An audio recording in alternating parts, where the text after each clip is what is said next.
Assalamualaikum warahmatullahi wabarakatuh. Saya Al-Putari, saya Nuzulaiha, saya Nur Ashkin, saya Aizna Fasha. Kami PRS Sekolah Menengah Mercusuar ingin berkongsi maklumat mengenai kriteria pegawai meteorologi. Meteorologi atau kaji cuaca merupakan pengajian saintifik tentang keadaan atmosfera, terutamanya berkenaan cuaca dan ramalannya. Ahli meteorologi mengkaji arah dan halaju angin, suhu dan tekanan air. Meteorologi juga mengkaji interaksi atmosfera bumi dengan lautan. Kajian meteorologi membolehkan ahli sains meramal cuaca dan memekalkan maklumat penting untuk bidang ketenteraan, penjanaan tenaga, pertanian, perkapalan dan pembinaan. Jika anda berminat untuk menceburi bidang meteorologi, anda perlulah mengambil pakej STEM A semasa tingkatan 5 di Sekolah Menengah. Subjek terus bagi pakej STEM A ialah Bahasa Melayu, Bahasa Inggeris, Sejarah, Matematik dan Pendidikan Islam. Manakala subjek elektif pula ialah Fizik, Kimia, Biologi dan Matematik tambahan. Berikut ialah garis laluan pegawai meteorologi. Pertama, pelajar mestilah mengambil STEM A dalam SPM. Kemudian, pelajar boleh memilih pra-universiti sama ada asasi sains, matric sains ataupun STPM sains. Setelah tamatnya pra-universiti, pelajar perlulah menyambung pengajian sarjana muda.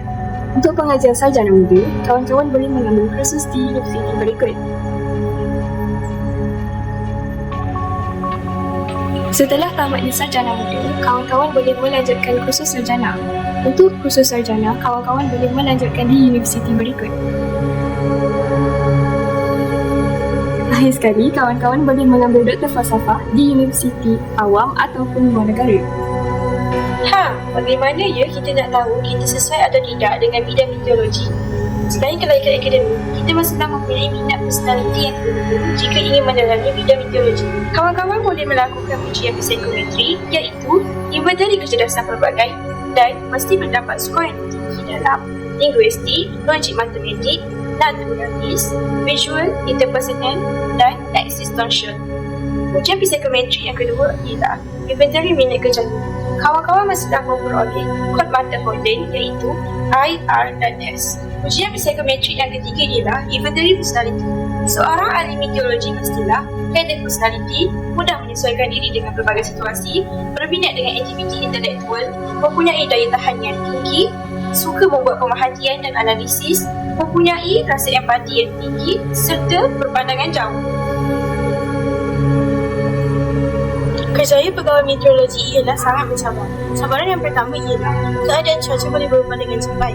Pegawai meteorologi perlu pantas mengesahkan ramalan dan amaran bagi mengenal pasti perubahan cuaca. Cabaran yang kedua pula ialah tugasan di lokasi yang berisiko. Kadang-kadang, pegawai meteorologi perlu bertugas di kawasan yang terjejas oleh bencana alam yang boleh membahayakan keselamatan mereka. Cabaran yang ketiga ialah salah tafsiran awam. Masyarakat ini kadang-kadang salah faham tentang ramalan atau pengambilan kemarin yang diberikan. Tokoh kerjaya yang kami pilih ialah Dr. Azizan Abu Samah. Dr. Azizan Abu Samah dilahirkan pada 22 hari bulan 8, 1954 dan beliau berasal daripada Jitra Kedah, Malaysia. Pada tahun 1967, beliau bersekolah di Sekolah Menengah Kebangsaan Jitra Kedah, Malaysia. Beliau melanjutkan pelajaran di peringkat Sarjana Muda Sains dalam Fizik di Universiti Monash, Australia pada tahun 1977. Pada tahun 1982, beliau mengambil ijazah Sarjana Muda Bidang Fizik di Lathrop University, Australia. Dan pada tahun 1990, beliau diiktiraf sebagai Doktor Falsafah di Reading University, United Kingdom.